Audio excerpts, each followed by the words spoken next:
Dr. Lauren Tucker, thank you so much for taking the time to join us here at the Lead on Purpose podcast.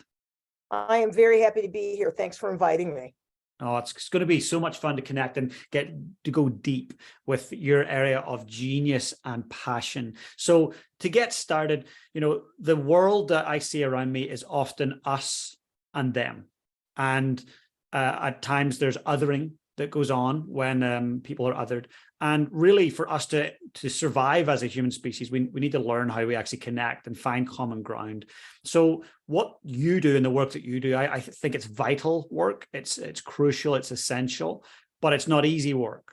And I want to just ask you, where did this come from? What inspires you to want to make this change? What has happened in your life where you're like, this is my thing, and I need to make a difference for the leader that's listening right now, for the leader that reads your future books? What is it that they need to hear, and why are you so inspired to tell them that? Yeah, I think, I have, throughout my entire adult career, there's always, this idea of being the diversity hire, right? And so despite all of the credentials that I've gone to great schools with great pedigrees, the University of Virginia as an undergrad, the University of Texas, Austin for my master's, and my PhD from the University of Wisconsin. It's too often I have felt pigeonholed as a diversity hire. And so and yet I would argue that my career has had similar signatures of people that aren't diversity hires, of people that are white men who really didn't get the kind of managerial competency, both learning it as well as having it applied to us and having our careers be well managed, I noticed that it was really kind of hurting everybody, not just people who were on the margins or the diversity hires. But I remember when I my first big advertising job, I was onboarded with a cohort of other early career folks right out of either undergraduate or graduate school. I was out of my master's program at the time. And the managing director onboarded us by saying, and this is back in 1987, we pride ourselves on giving you enough rope to hang yourself. And, back in 1987, while we should have been appalled at either the lynching or the suicide reference, we weren't. We lapped it up. We thought this is tough stuff. And we came from, great pedigree schools, and we're going to compete with one another. So we lapped it up. As I look back on that, I realized what should have also, all of that should have appalled me. But what really has appalled me about that memory is this was executive power abdicating their responsibility for helping us navigate those opportunities, right? The challenges that those opportunities present. We were basically thrown out into the deep end on our own. And that's when I realized those of us who came of professional age in the late 20th and early 21st century, we were all raised by wolves. We were all raised by wolves. And then we were only left to model the wolf pack behavior that was put upon us, right? That we inherited. And now we're living, and that wolfpack behavior assumed a myth of talent abundance. Everybody should want to do this job. There are tons of people who want to do this job. This is, people should be, something that came up in A Devil Wears Prada all the time. Girls would die to have this job, right? That's what people would die to have this job. And so we were left to not only to our own devices, but this kind of laissez-faire management encouraged this Darwinian competition for job success, which meant those people who got to job success may have been great at navigating the politics, but they weren't necessarily all that great at the performance of their jobs. So it didn't ensure excellence. And excellence should be what we focus on. And excellence should be, in some ways, the great equalizer. But we really don't have people that manage excellence well. They didn't learn it back in the late 80s, 90s, and early 2000s. And now we're left with people who are in the C-suite, or people who are at that level of management just below the C-suite, that fundamentally do not understand how to manage humans. And I think what we're left with is an incompetency, a managerial incompetency that is leaving middle management holding the bag, because we know this through the research, that people leave managers, they don't leave companies. But then the blame really goes, is heaped on the employees for failing, but the middle managers are left trying to figure out what to do next, and having to deal with the operational inefficiencies that come from constant churn, not getting things done, not getting the right people into the right jobs. And that's what we talk about as inclusion management, is about getting really great people, not the best people. The best requires that you interview everybody and have a very objective way of evaluating everybody in the world. That's another myth we feed ourselves, that you can get the best people. No, you want to get the great people, the right people doing the right jobs, and elevating their relevant differences, which doesn't always mean it's about Black and brown people or women or, disabled people. It's about elevating the relevant differences. Those relevant differences can also be making sure that the right people from the right divisions are included. I cannot tell you how many times I've got men who are white men who say, I'm in IT or I'm in analytics, and I'm constantly being left out. So it's about elevating those relevant differences to what we're trying to do, to be able to create the memorable, meaningful, and remarkable content, products, and services that are going to be relevant to a multicultural and global market. And let me emphasize, we keep hearing politically about multiculturalism, globalization, as if somehow this is a new phenomenon. The Romans and the Greeks had a multicultural global society as far as their globe went, right? As far as their, the dragons be here kind of lines on their maps, right? But it was always multicultural. It was always global. This idea that this is a new, somehow new phenomenon, that's another myth we keep feeding ourselves. And so it's a long answer to a short question, but I will say that I started a while back, not only championing the cause of inclusion first, but I was championing it before I understood how to articulate it. Now I talk about it as we have to focus on inclusion as an input with greater diversity and representation, and managerial competency as an output, as opposed to diversity first methodologies, which, while the hearts are in the right places, diversity without inclusion just hurts everybody and creates the kind of resistance and narratives that we're seeing played out politically and socially and culturally across not just the United States, but really around the world. This idea that difference has to be something that's a point of contention rather than an important part of how we become better as human beings and how we produce a better world as human beings.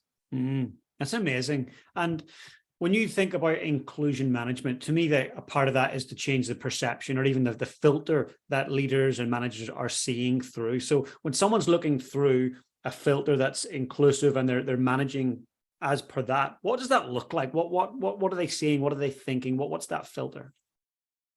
First of all, we've got to get over that filter. That filter starts to restructure and debunk a lot of the myths around workplace experiences. Again, this idea that the best talent. We also have a myth around ambition that I've been seeing quite a lot lately. This idea that, well, these people don't want to work. You know, this idea that members of the executive suite say, and in the media, God bless them. I started out as a journalist, but journalists play into the same myth. This idea that ambition is defined the same for everybody. And if you look at the dictionary, the first definition of ambition is about the desire for fame, money, status, etc., power. But what we're seeing now is an evolution of talent, and they're defining ambition on their own terms, right? So there's this is what's feeding that division between leadership and talent. Leadership is busy trying to sell the myth, maybe they've bought into the myth, that everybody wants what, Jamie Dimon's like, everybody wants what I've got. Everybody wants what I've got. Well, first of all, the probability that I get to where Jamie Dimon gets to is 0 to none. Dude gets flown in every day to the office on a helicopter. He's got 5 houses. He's got all kinds of other things. The fact that they don't understand that the vast majority of the talent force understands that's never going to be a possibility. So me running on the treadmill of the workplace experience because you're dangling some aspect of that in my face, like, what do you think, I'm an idiot? And this is what talent is saying, like, stop insulting my intelligence. I am working for you because I want to do something like take care of my family, or I want to be able to do some stuff on the side and create my own business, or I want to do, it's not that I don't want to work hard, and it's not that I don't want to put my human capabilities in service of the growth of your company, but stop assuming that my ambition is the same as your ambition, is the same as the things that got you here. We actually, what's interesting is I always think of Devil Wears Prada. That whole movie was about that. Right? That there was this assumption that, well, doesn't everybody want to be like Miranda Priestley and live her life? And at the end, Andy Sachs says, no, I don't. And she threw away her mobile phone, which was, in the era of smartphones, that's almost like drowning yourself. Yeah. She's like, I'm throwing away this mobile phone. This is not the life I want to lead. I'd rather live something that is more authentic and make a living that is more authentic to what I want to be, which is a good writer, a good journalist working on subject matter that I think is important, not sacrificing everything for this very shiny, pretty life that is not who I am. So again, really debunking, part of getting into the mindset of being an inclusive leader is we've got to give up those myths that we've been telling ourselves over time. Another myth that talent is abundance, interchangeable, replaceable, and just another fungible commodity. No, getting the right person. And it's funny, my brother is actually a communications director for a transit system. And he is, like many transit systems across the country, woefully understaffed. And so he was talking to me over the weekend about his challenges of finding somebody. He's got jobs, open and available, and he keeps getting people that have just he just knows they have no capabilities of doing the job that he needs them to do. He's got tons of people looking for those jobs, but he doesn't have the right person. he's not getting the right people. And so he was asking me, how do I recraft? How do I rethink these job descriptions so that I'm in the interviewing process, so I'm getting the right people? What he's recognizing is there is no such thing as talent abundance. And if you reframe your head as a manager, as a hiring manager, from talent abundance to talent scarcity, it will change your behaviors and your processes so that you are doing a much better job finding the people that you need that are the great people doing the right work. And you're going to stop getting and inviting the people that aren't right and wasting their time, right? And you're abusing their time and also abusing your own time. So again, another myth we have to debunk. Another myth that has been around for a long time is defining yourself and expecting people to define themselves by what they do. That is not what humans should be doing. Again, this is not saying that people don't want to work. It's not saying that they don't have their own ambitions. It's not saying that they're lazy. If I see Mike Rowe, the host of Dirty Jobs, continue say this one more time, that there are a lot of people out there that don't want to work. Most human beings want to do purposeful things. They don't want to just sit around on their couches all day playing video games and watching Perry Mason all day. Mm-hmm. We have to understand that is not, humans are inherently industrious. They don't want to take handouts. They don't want to, but we are forcing people into that situation because, as John Clifton, who's the CEO of Gallup, says, a lot of the jobs that are being offered out there are terrible jobs. They're not jobs that humans want to do. They're either jobs that machines can do, right? We're not training people to do the kinds of jobs that are 21st century jobs. And so, and it's not to say that there aren't people that are interested in dirty jobs. There are people that are interested in dirty jobs, but they're not interested in jobs that are not paying them a quality wage.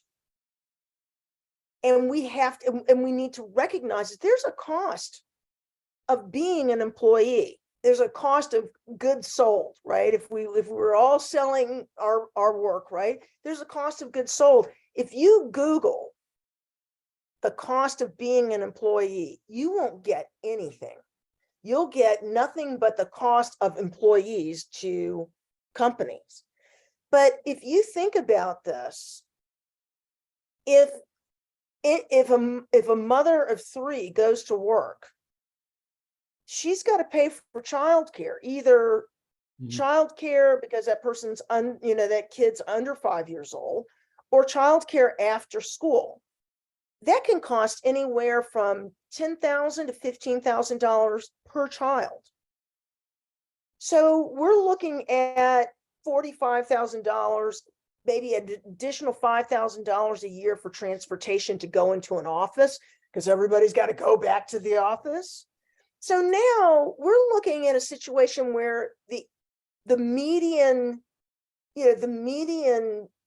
salary, the median income for a woman in the United States is something around $36,000. That person, she's already, if she's a single mother, she's already at a loss. And quite frankly, for a family of 4 or 5, and you've got 2 parents, the median salary of those 2 parents put together barely pays for the child care for those 3 kids. Mm-hmm. But we don't seem to talk about the cost of being an employee, the cost that you have to bear for healthcare, the cost that you have to, now you don't even get pensions. You've got to contribute to your own retirement. You've got to pay for transportation. And that's just the financial cost of being an employee. We're not, this is not even considering the emotional cost, the mental cost of being away from your children because you're commuting 3 hours a day. I have a cousin who travels from Northern Virginia into DC every day. That's an hour and a half both ways. It's a lot of time spent in the car, a lot of time spent away from your family, spent away from your children. So we've got to reframe the relationship between leaders and managers and the talent force so that we are bridging that divide and creating talent as business partners, as opposed to these opposing forces that want different things and are really antagonists of each other. Because if we continue, this is really where, are you surprised when you look at these numbers that your employees hate you? Mhm. This is what I tell leaders of companies: your employees hate you. And if you think if you think this is hyperbole, you better pay attention to your engagement numbers, your employee net promoter scores. Nothing is really, and it's funny because my team, when we were talking about the title of my hopefully forthcoming book in this next year, I'm writing it as we speak. We settled on your employees hate you, but before we did that, should we pull our punch here? Should we back off of that assertion? Well, I can tell you, after reading all of the LinkedIn posts, different articles, different blog posts of people who have recently been laid off by Google and Amazon and Salesforce and Twitter. If you read some of their experiences in terms of how these folks, the process of being laid off, how they were laid off, how they were messaged, how they were treated, it is no wonder that your employees hate you. And what's interesting to me is how many of these same big brand employers how much diversity theater they have promoted over the last few years to talk about how inclusive they are, how progressive they are, how well they take care of their employees. Google has actually has a little app out talking about how to achieve inclusion, how to be a better manager, how to evaluate and promote. And the stories that I am hearing from people who have gotten laid off at Google, it is scandalous. This is nothing but diversity theater. And this continues to alienate and disaffect talent. Other talent sees this, and they're starting to say, I can do stuff on my own. I can be a freelancer. I can be a contractor. In a knowledge-based economy with knowledge-driven, in a talent force that's driven by knowledge, information, service, and creativity, those uniquely human capabilities, they have other alternatives. And we're seeing that as well around the world. They have other alternatives other than necessarily working for these companies that confuse being tough employers with really being they're really abusive employers. And what do you believe an employee, so what do you believe they truly want? So from their leaders, like from the leaders of the companies, what do they really want? They want more. So I'm going to start big and then I'm going to go very tactical. First of all, they want managerial competency. And unfortunately, even folks in the C-suite have not learned true managerial competency. Sure, they may know how to run operations, they may know how to manage financial strategies, but to truly understand how to manage human talent, most of those folks, again, were raised by wolves, and they did not learn managerial competency and the arrogance of leadership that I see so much in the news or even in the experiences that we've had as management consultants tells us that these leaders don't want to learn. They don't want to learn. They don't want to get in the right mindset. So we're genuinely focusing on kind of that next level, tomorrow's C-suite leaders, because I think they're starting to realize something has to be done differently if they're going to manage humans for the 21st century. And whenever we take on an engagement, I always demand, we sometimes come in through the chief people officer, sometimes through the chief DEI officer. I also demand that I meet the CEO or the COO. And whenever I ask them, what is your number one priority? What I typically hear is growth. And what I always say is wrong. Your number one priority is talent. If you invest and take care of your talent will take care of your business and growth will follow.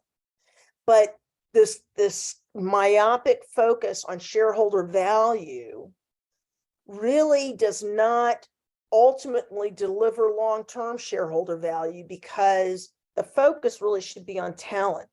When I see leaders talk about their, layoffs, etc., inevitably they blame everybody but themselves.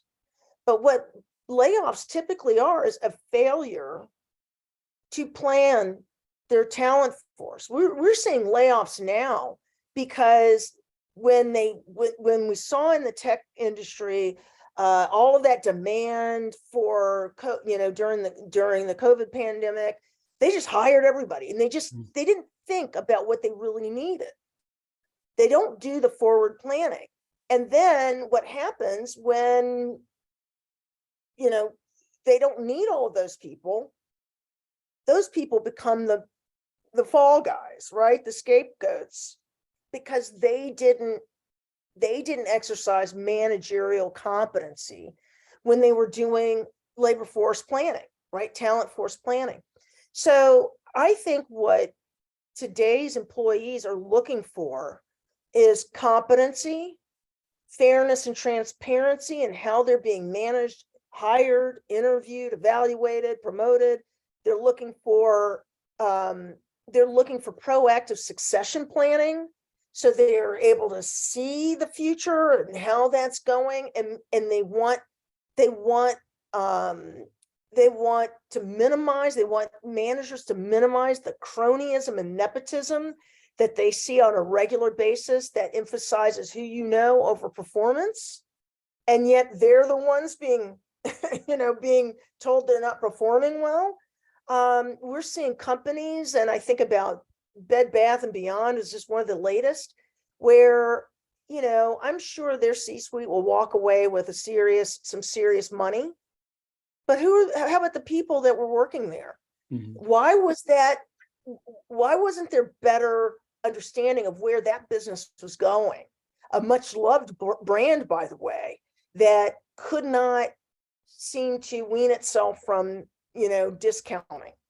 And yet it could have been online, it could have changed its marketing strategy. There are all kinds of things it could have done, but they didn't have competent people who are really focused on how is this going to impact, how's the future going to impact our company today? How should we reshape our talent force, retrain them, reallocate them, rethink our messaging, etc. They didn't think that way, because quite frankly, I guarantee you their C-suite are going to walk away just like the guy from Lehman Brothers. Remember back in 2008 when Lehman Brothers fell, that CEO walked away with $50 million. It was everybody else that lost their jobs. Yeah. So I think employees want to see management competency, transparency, accountability. They want to feel that they're being treated fairly. And this issue of being treated fairly is understanding salary transparency, understanding the process for evaluation and promotion. They want to feel that they are true business partners in the success of the organization. And I think, I'm reminded, in fact, I've been talking to some union leaders because I'm interested in their perspective in terms of how unions can rethink their own role in helping to forge that partnership between talent and management. But I look at the recent strike that was proposed by the railroad workers. What happens? The government comes in and really sides with leadership that says, oh, no, you shouldn't, it's not efficient. It's not efficient for us to give sick leave. Are you kidding me? These are humans. It is completely inefficient to not treat these people as the humans they are, and humans need sick leave. So what are we going to do to make sure that we attain the growth goals, our efficiency goals, and yet continue to care about the safety of our talent? I hear this from mine workers, steel workers, that they feel like they're not being heard. It doesn't matter whether they're white, black, or other. They're like, we do not feel safe, valued, and heard by our management. When we are talking about safety issues, we're talking about production inefficiencies. And what that tells me is, for most companies, you don't just have a diversity problem, you got a talent problem. And more importantly, talent has a problem with you. Again, I say, your employees hate you, and it's time to deal with that reality. I love the title of that book, and I know that there'll be many, many leaders and organizations wanting to get a copy of that book when it comes out. It's interesting, I recently had our former Prime Minister of New Zealand on the show, and he said, look, you need to appreciate that any company or organization's greatest asset goes up and down in the elevator every single day. That's the greatest asset of every organization. And I think it's important for us to remember that. So for the leader that's listening right now that truly wants their team member, their employee to go home and say, I love my leader, I love my manager, I love the person that's leading our team. They make me feel that like I matter. What does that leader need to know? What do they need to focus on? What's their big priority to make sure that those team members actually do love, respect, and appreciate them? They need to create processes, and this is ultimately where we focus a lot of our attention. They need to create processes and systems that encourage the behavior that leads to happier employees. Individuals, it's very difficult for individuals to do this on their own. So managers need to work with company leaders to restructure processes. We have too many processes that are designed to really, quite frankly, they're designed around an idea that people don't want to work, that they're just going to goof off if I don't keep my eye on them. So right now, it's really about building trust, and managers can play that role. The challenge with middle managers is that when the systems don't change, they find themselves blaming up. And what blaming up does, which is a really interesting phenomenon that we have found in our research with one of our research partners called Talent Keepers, is that blaming up, while in the short term enhances the relationship between the manager and those they manage, it ultimately erodes the trust between the talent force and the company. So the systems and the processes need to be changed, and the critical player in doing this is the chief talent officer. The chief talent officer is that connective tissue between the C-suite and the rest of the company.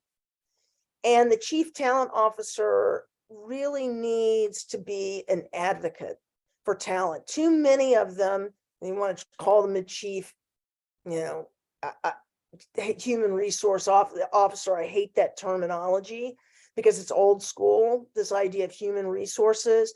But unfortunately, there's some great people in human resources, and they realize that they already know that the talent force is evolving. And they are aware of this disaffection and alienation that is happening. Unfortunately, the human resource industry has too much of a tradition that comes out of the 20th century, industrial revolution, protect management, protect leaders at all costs, protect the company at all costs.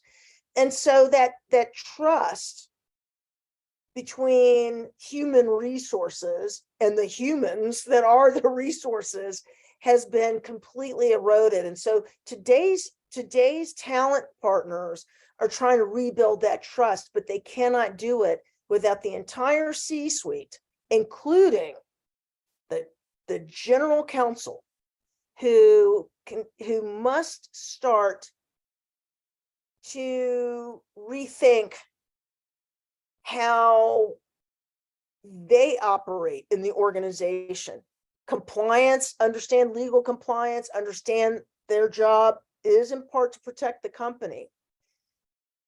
But they have become too adversarial and too assumptive that employees are the enemy.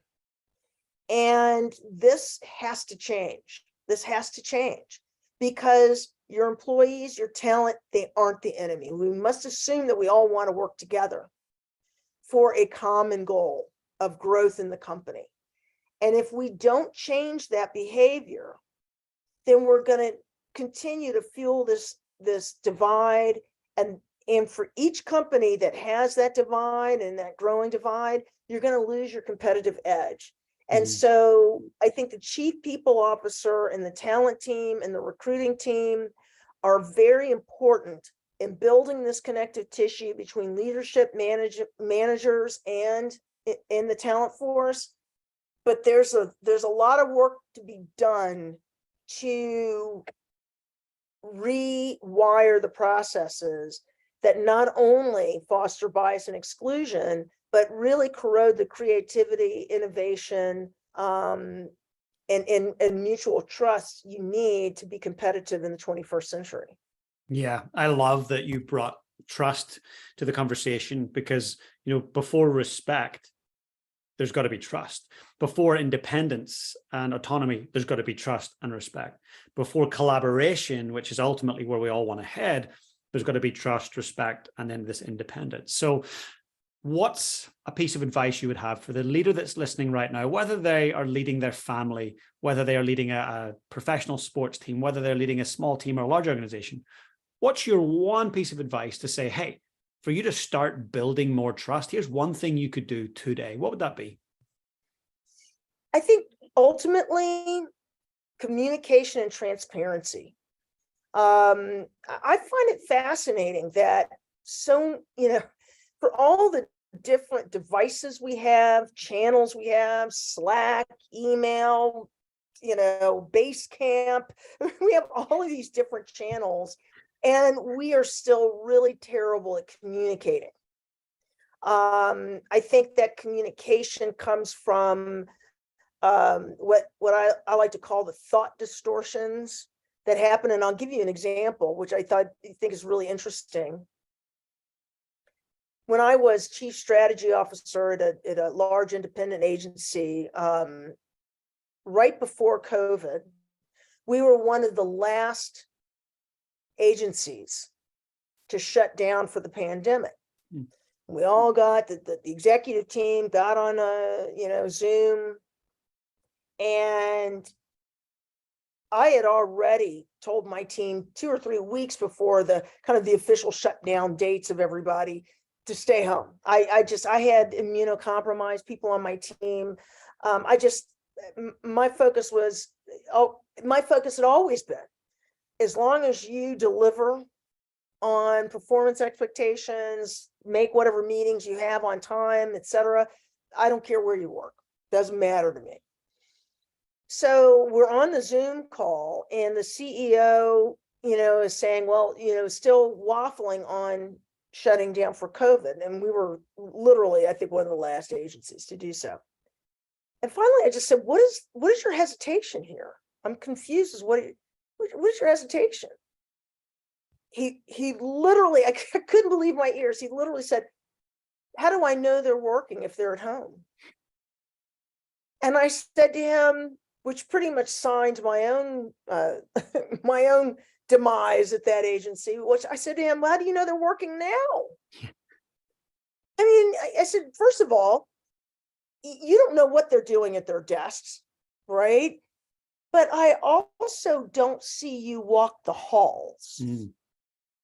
And so part of this idea of building trust is coming down from that perch, coming out of that corner office and getting real and treating your talent force like the humans they are, like the human capabilities that nothing will replace. AI won't replace them. Robots won't replace it. What he didn't see was the humanity in his own talent force. So he just assumed, hey, when they're at home, they're not doing anything. Productivity went up 3 times, okay, during COVID. But his belief was not only that they would go home, so his lack of trust in his talent force was made clear that day. But what was really clear to me was he wasn't willing to do the hard yards, to invest in the time to get to even know his talent. And you don't try something, you don't favor something you don't trust. So here he was leading an 800-person agency, but telling us he didn't trust anybody that worked for him. That, to me, you can't do that. You have to start getting to know the people, the humans that are in your care, and you've got to start trusting them and assuming positive intent.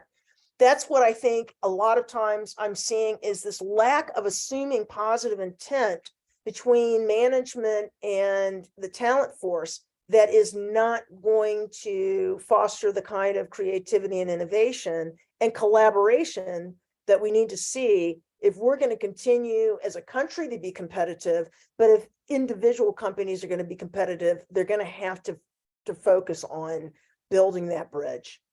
That's so golden. Thank you for sharing that. It's takes me back to a conversation with a friend who he was the chief executive for the Philadelphia 76ers. And he has this saying, API. James, API, my man. I was like, what's that? He goes, assume positive intent.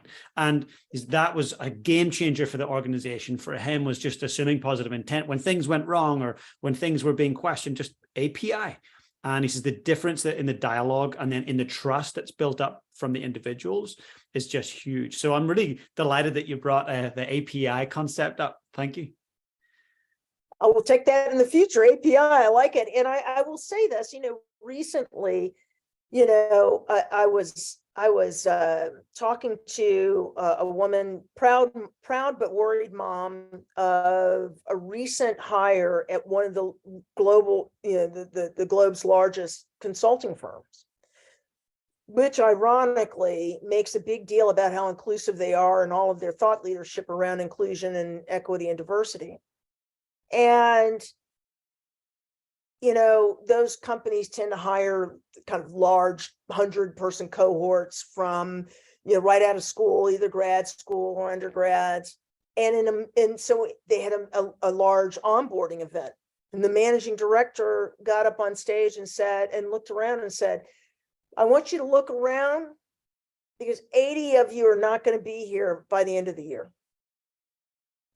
And I thought, so when I was starting out in 1987, I had the comment about, enough opportunities to hang yourself, but that kind of abdication by executive power of responsibility and is still alive and well, even in companies that pride themselves on being better and having managerial competency. Because what was really interesting is my friend's daughter came away with, oh, so that was supposed to be a motivating speech, but you just basically dismissed all the things that I've accomplished so far, including what I consider to be the accomplishment of getting this job. And now you're basically dismissing all of that and telling me it might not be good enough for 80% of us to get through the year.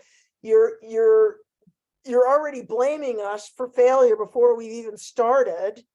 And it didn't motivate. All it did was really demotivate and ramp up the anxiousness of early career folks who are already anxious. Of course. But when I heard that story, what I heard was, we are managerially so incompetent that we cannot navigate you to jobs, not navigate everybody to job success by the end of the year. That's what I heard. I hear the same thing. And I firmly believe there's no such thing as bad teams, just bad leaders. It's not the team, it's the leader. So if the team's underperforming, bring it back to, what are they being asked to do? Is it being communicated clearly enough? Are they clear on their roles and responsibilities? And if they're not, it keeps coming back to the leader, 100%. And what's interesting when you say that is the whole idea of belonging. When you look at the human need, it's not even a want, it's a need. We need to feel like we belong. When we feel like we don't belong somewhere, we underperform, we withdraw, we're not productive, we are very ineffective. So essentially what that leader said from the outset is, you probably don't belong here, and 80% of you are going to be gone. That's a turn off right away, right? And it's inadvertently admitting your own incompetency at hiring. Bottom line is, this is the same argument that I use for, I've been a college professor at the University of South Carolina. My first semester there, in my first exam, 50% of my class got a D or an F on my exam. And my father, who had been my mentor, he'd been a college president and a college professor for years. I called him up expecting him to agree with me. I called him up and I said, these kids are idiots. They're idiots. I can't believe that 50% of them basically failed my class. I don't understand. Can you believe this, Dad? This is horrible. And my father, who, one should never put a father in the position of being both a father and a mentor. And thank goodness he put his mentor hat on. And he said, Lauren, if 50% of your class is not passing your exam, you failed to get your point across. I was devastated. I was sobbing on the phone. I lost. I can't believe there's something to my father. But luckily, he was being a good mentor. And the dean, when I went to her to discuss the issue, she really, she put me in. She gave me a teaching fellowship for a class in really how to teach college at the University of North Carolina. And it was then that I started formulating some of these ideas. I was told by one of the professors during that fellowship, he said, Lauren, your job isn't to teach. Your job is to help them learn. Mm. You don't trick somebody into learning. You invest in helping them learn. I started to think about that from a management standpoint. And actually, one of the best training that I got in managing human talent was being a college professor. And what I learned was how many college professors confuse, again, toughness with abuse. That we tend to really abuse our students. And let me give you an example. I can't tell you how many professors start their classes with, I grade on a curve. I grade on the curve.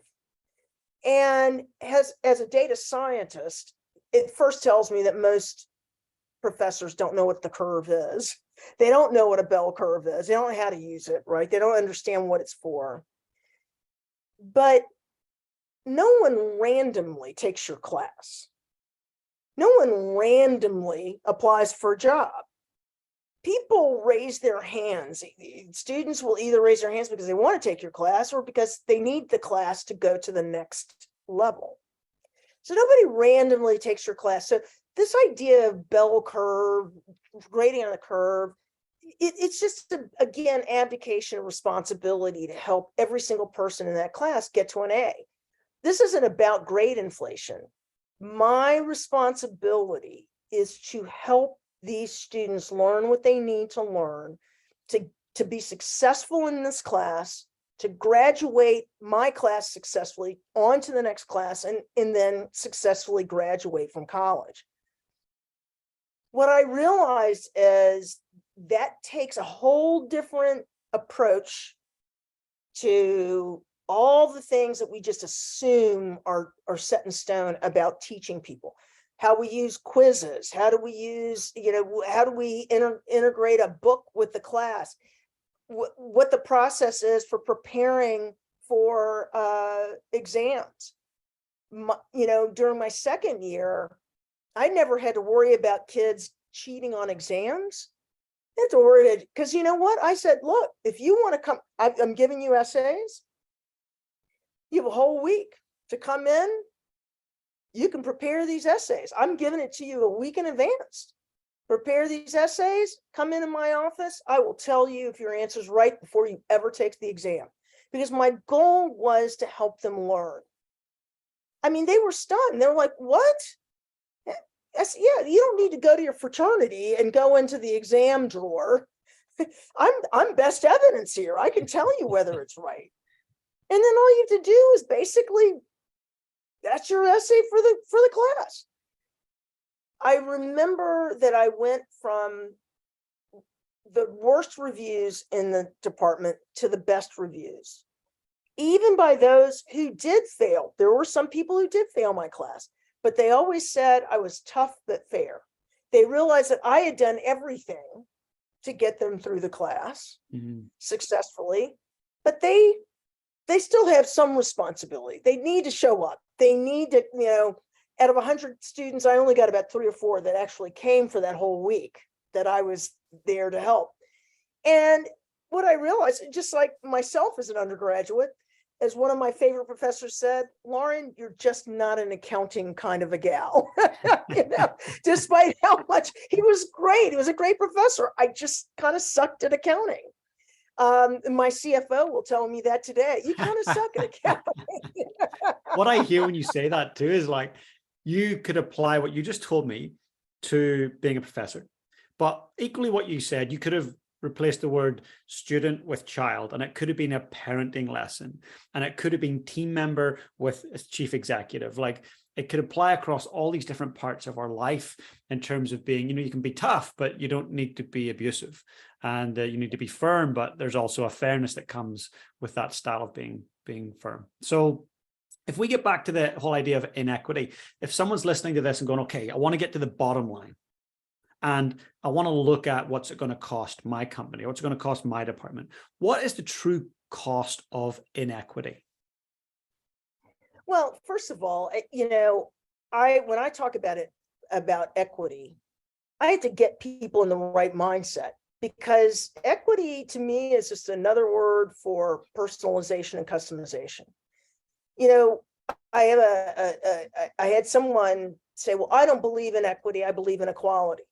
And so what I said, so if you're on Amazon, you don't mind Amazon giving you the same product recommendations that I get, because you don't look like somebody who's probably interested in menopause products. And they always look at me like, what? And so what I say is, we live in a digital age and you're thinking analog. Like, this is a time when customization and personalization we just expect it. We expect it when we get on Instacart. We expect it when we get on Amazon. So why wouldn't you expect that as a workplace experience? And that means what it's going to cost you isn't necessarily more money. We know this through research. We know that when potential prospects, talent prospects, perceive that you're going to invest in their learning and development, feel like you're going to be fair, feel like this particular job that you're offering is a great job, which typically means it's probably 30% more in terms of not compensation, but just more opportunity, more learning, more development, more responsibility. People do want responsibility, that they are willing to take less in compensation if they feel it's a 30% greater opportunity. So what's that going to cost you? It's not necessarily money it's going to cost you, but it is going to cost you in the time and energy that it takes to intentionally manage the humans in your care and stop leaving it as somehow a default Darwinian, fight to the top. That when it comes to things like succession planning, the C-suite needs to intentionally think about what is going to be required for that next evolution of leadership, and then intentionally and purposely develop those folks. When I hear about things like the office, going back to the office, and everybody, we got to go back to the office, go back to the office. That is, the office is a great example of the abdication of responsibility and leaving everything to default. I don't argue against going back to the office, but the office should be an intentional space that should be used purposefully, not just, an escape to get out of the domestic drudgery of home. This is, I remember a woman calling me and saying, Lauren, I just spent 3 hours in a round trip commute for a 6-minute meeting in the office. That's talent abuse. Okay, that's not being tough. That's not, that is just abuse. I am now being asked to help leaders who have gotten in the right mindset to help them redesign and rethink their office space, so that office space is intentional around leadership and leadership development, learning and development, spaces for that, spaces for deep work when people do need to get into a place that doesn't have kids around it or may not have the distractions of the refrigerator, etc., that they can go and do deep work, right? That they're places, they're collaboration and teaming spaces that are designed for working with colleagues and making sure that we're all working together, that are designed for hybrid meetings because we may have colleagues around the world. So I have finally convinced some folks to start thinking differently about the office and have been asked to help consult on that. Now I have the consultants that are actually experts in inclusive design that I bring in. But these are the folks with the mindsets that I'm looking for, that understand that we need customization in terms of career pathing. Some people don't want to be managers. So how do we make sure that they are getting fulfilled, both in terms of compensation, but also in terms of opportunity? Maybe it's opportunity to work on new projects. Maybe it's opportunity to work on bigger projects. Maybe it's an opportunity where they don't want to be managers of other people, but they do understand how to teach people. So maybe they become part of the learning and development team. We need to be more intentional and more purposeful and take the time to manage humans. Jamie Dimon, who I quite frankly of JP Morgan Chase, every time I would say I pick on him, but every time he talks, he gives the whole world a reason to say, sit down, Jamie, you don't know what you're talking about.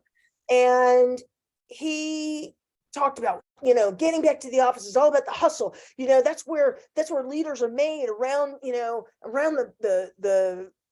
water cooler. What are you talking about? No, that's not where leaders are made. And where are you around the water cooler? And what happens if the water cooler isn't on my floor? The water cooler that you go to isn't on my floor. I'm already being left out because I'm just on the wrong floor, not because I'm a Black woman, but I'm just on the wrong floor. So we have to be more intentional. People like Jamie Dimon have to do a better job of reaching out to the next level, of spending time getting to know his people. Not, hey, are you going to get a drink of water at the water cooler that's outside of my office? That's not a hustler. That's just somebody that's lost. Yeah, They're just absolutely. lost wandering around the office. Totally. So these are the things that I'm trying to help leaders at the very top of their careers and at the very top of their businesses to have the courage to adopt this mindset that I'm talking about. And then once they do that, we can help them implement the processes and the systems that will help them be better leaders and make it less scary. I've had people say, oh, I'm scared. They literally said that to me. And they're scared because they're like, maybe we've been doing it wrong all along and I haven't taken the responsibility. And now I'm afraid to take responsibility because I haven't learned how to do this. We're there to help you learn how to do this. And the future starts now. We're not going to look back on how we got lost, right? We don't use a GPS to find out how we got lost. We use a GPS to figure out where we want to go. And then we figure out the pathways to get there. And so that's an integral metaphor for what we try to do once people have been able to see that this mindset that we're trying to promote is the critical strategy for managing people in the 21st century. Yeah, that's amazing. Thank you for sharing that. And like, I want to be mindful of your time, but I've got a couple more questions if you don't mind. Sure. So if we were to just highlight one leader that you believe is doing a really good job in inclusion management, that runs a company that has great culture, do you have anyone that comes to mind? Yeah, I will, I always, love it when the folks we work with are known for being inclusive leaders and have been told that they're inclusive leaders and have such a great following. Kristen Gavallo of the Martin Agency in Richmond, Virginia, has just been promoted to the global CEO position at MullenLowe Network. It's a global network of IPG. She continues, even when, the hard yards of laying people off, sometimes it is a reality and we have to do it. But she and I have talked about better ways of doing it. She's executed on that. I think she's a naturally inclusive leader. But she also has the mindset that when she needed some help, when she came into the Martin Agency, they were reeling from a sexual harassment incident. She truly knew that there had to be better ways of managing not only that transition, but she has understood that there are better ways of managing her succession. Again, no one's perfect. Again, we were all raised by wolves, right? So she has been very good at acknowledging when she's made certain mistakes. She's always been very transparent with her executive team. She has a very inclusive and diverse executive team, lots of representation on there, but representation that isn't just about targeted differences. It's also putting people from departments that hadn't been represented historically in that company onto the executive team. And so she is just taken up this role as global CEO of MullenLowe, and is really now doing, making sure she's talking to clients that may not have been gotten the attention they need, really bringing a new thinking to the management of humans at MullenLowe, and handling some challenging situations where, she's got to figure out how to reshape the talent force. But she also uses, and I think this is critical, and this is something that's really smart. She understands that she has executive power. She also understands that she has executive insight. to where she might take somebody in this role where that role might be being eliminated, but that person has capabilities that she could apply to an opening that they have over here, so they can minimize reductions in force and really leverage those human capabilities, which includes, I can do this. I can learn how to apply my capabilities to this role. She gets that. And that, to me, I think is, that's what I want to see out of more leaders, is the ability, to have that insight is critical. And as I said, she's a naturally inclusive leader, and she understands how to think about doing that. Yeah, she sounds incredible. And I really appreciate you sharing that with everyone as an example of what can happen. And I think it's so important for us to look at, with a possibilitarian mindset, like, what are the possibilities? How could it look? What are the opportunities? So she sounds like she's doing an incredible job. Now, one last question for you. So we were to fast forward into the future, the very distant future. It's your last day here on planet Earth, and it's actually your last 5 minutes, and you know it is. And someone very near and dear, maybe a grandchild or someone very young, a very young child, comes up to you and says, "Hey, Lauren, how can I lead my life on purpose?" What advice would you give them? That's a great question. And the advice is something that I have learned from a friend of mine who just recently, I would say in the last year, asked me this question that seems like such a simple question, but given the careerism that we get caught up in and we kind of hand off to our kids in this country, I think it's very important to ask yourself, what kind of lifestyle do you want to lead? Like, what kind of life do you want to live? I think my father understood this. I think maybe people of that greatest generation understood this. And I think my brother and I talk about this often, that we didn't get it. We didn't understand it at first. And the lifestyle that he wanted to lead was, I want to be with my family. I want to know my kids.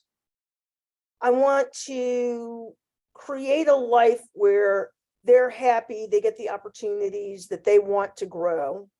And I remember him turning down a job at a bank up in Manhattan because he was like, "I'm not going to be able to see you all.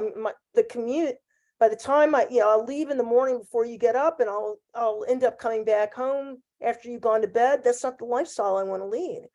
I don't think my brother and I got that when we were younger. And now every young person that I talk to, what kind of lifestyle do you want to lead? Lead with your personal ambitions. It's not selfish. It's not about the me generation, but those are the ambitions that you control.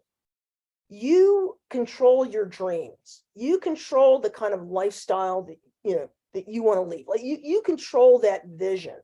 When you start to put the vision of your career advancement over your personal goals, dreams, ambitions, you put the control of your life in somebody else's hands. And that's going to leave you permanently discontented. And I think that on a macro sense, I'm encouraging everyone to give up this careerism that we've kind of bought into. And for younger people, I hope that through that lens, they see a life that is a life of personal fulfillment that I believe will also, if they choose to be an employee or if they choose to work for themselves, will drive not only their job success, but their life success. That to me is a lesson I wish I had learned earlier in my life, but I am now embracing now in terms of as much as I love the mission of this company and the mission of what I do, I love evangelizing about it. My team knows I have personal goals about where I want to live and the lifestyle I want to lead, which hopefully is going to mean I'm ending up in Spain next summer. And that's where I want to live. Right. I just, that's where I feel like I'm a Spaniard at heart. So any of your listeners interested in inclusion management in Spain, I'm your woman. I love I'm learning a new language. I'm expanding my mind by, you can expand your mind by learning a new language. As I said, I've got about 2,000 Spanish vocabulary words in my head. The problem is putting them together in sentences that actual Spanish people understand. That's the big challenge there.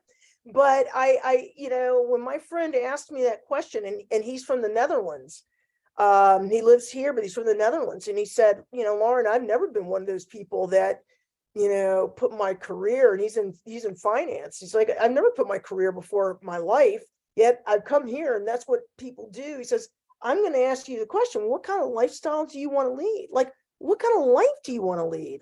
And once I started answering that question and I got clarity, it helps me run my business better. It gives clarity to everything else. I can't always control whether I get clients or I don't get clients or how they respond to the kinds of things that we do. But as long as I have clarity on what my own personal goals are, and I tell my team this, be very clear on what you want to accomplish in your life, then use that as the filter for how you want to work in this company. And I think that's why my team is I ask all the time, we talk all the time.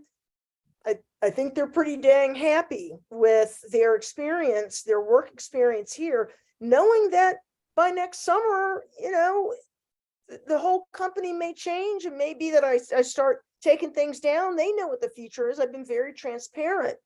But I want them to be personally content with the pathway of their lives. And I don't want them to wait as long as I have to understand that.